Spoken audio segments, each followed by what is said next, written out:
নতুনরা কাজ করবে কিভাবে? খুবই সহজ ব্যাপার এই ফেসবুক প্ল্যাটফর্মে কাজ করা। ফ্রেন্ডস, তোমরা কিন্তু অবশ্যই ভাবছো যে আমরা কিভাবে কাজ করব, কিভাবে ক্যামেরার সামনে কথা বলবো। প্রথম একদিন দুদিন পর পর করতে থাকো, দেখবে ক্যামেরার সামনে কথা বলাটা অটোমেটিক ঠিক হয়ে গেছে।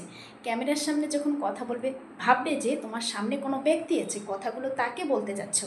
ঠিক সেইভাবে কথা বলো। অবশ্যই অবশ্যই তোমার ক্যামেরার সামনে এসে কথা বলাটা খুব সহজ হয়ে উঠবে।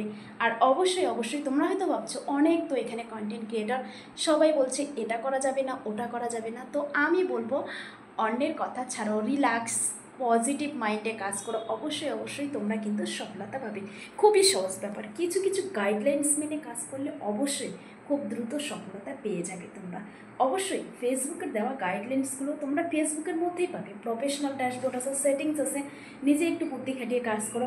আর যখন তোমাদের কোনো সেটিংসের প্রয়োজন হয়, তোমরা ভাবছো যে আমরা এই সেটিংসটি করতে পারছি না, বা ব্যাংকের অ্যাকাউন্ট সেট আপটি করতে পারছি না, আমাদেরকে যেতে হবে এক বড় কন্টেন্ট ক্রিয়েটরদের বাড়িতে, এত দূর রাস্তা আমরা কীভাবে যাব? তোমরা অবশ্যই চেষ্টা করো। দেখো ইউটিউব আছে, ফেসবুক আছে, অনেক ভিডিও আছে, তোমরা সেই ভিডিওগুলো দেখো, দেখে সেটিংসগুলো ঠিক করে নাও। অবশ্যই অবশ্যই কিন্তু সুন্দর সুন্দর ভালো ভালো একটি সেটিংস আছে ফেসবুকে, যে সেটিংসগুলো আমাদের অন অবশ্যই করতে লাগে। যেমন সর্বপ্রথম মাস্ট হচ্ছে প্রফেশনাল মুড অন করা। অবশ্যই অবশ্যই কিন্তু প্রফেশনাল মুডটা অন করে রাখতেই হবে তোমরা যদি প্রফেশনালিভাবে কাজ করো। অনেক নতুন নতুন কন্টেন্ট ক্রিয়েটার আছে, তারা ফেসবুকে কাজ করতে এসে কিন্তু তাদের যে একটা প্রোফাইল বা পেজ আছে সেটাকে যে পাবলিক করে রাখতে হবে, তারা সেটাই করে রাখেনি। তারা হলো সেই প্রোফাইলটাকে প্রাইভেট করে রেখেছে। প্রাইভেট করে রাখলে কিন্তু হবে না, অবশ্যই কিন্তু পাবলিক করে রাখতে হবে। আর তোমরা অবশ্যই অবশ্যই মাস্ট ফেসবুকের গাইডলাইন্সগুলো মেনে কাজ করবে। একটু বুদ্ধি খাটাও, একটু মেধা দাও। যে কোনো কাজে কিন্তু পরিশ্রম ছাড়া কিন্তু সফলতা পাওয়া যায় না।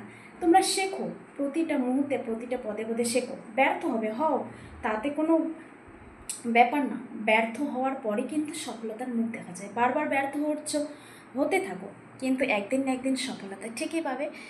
পরিশ্রম দিয়ে, মেধা দিয়ে, বুদ্ধি দিয়ে, ধৈর্য সহকারে কাজ করো, তাহলে অবশ্যই অবশ্যই একদিন সফলতা পাবে এবং পাচ্ছেও। তোমরা অলরেডি অনেক কন্টেন্ট ক্রিয়েটর এভাবে কাজ করে করে সফলতা পাচ্ছে। এমনও কন্টেন্ট ক্রিয়েটর আছে 1 মাস 2 মাস 3 মাস কাজ করে সফলতা পাচ্ছে। আবার এমনও কন্টেন্ট ক্রিয়েটর আছে 1 বছর 2 বছর 3 বছর পর কিন্তু সফলতা পাচ্ছে।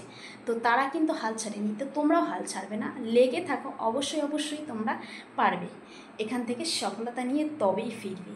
বন্ধুরা, আজকে আমার ভিডিওটি কেমন লাগলো অবশ্যই কমেন্ট করে জানাবে। যদি ভালো লাগে তাহলে লাইক কমেন্ট শেয়ার করে দেবে। ধন্যবাদ সবাইকে। সবাই ভালো থাকবে, সুস্থ থাকবে। সবাইকে গুড বাই।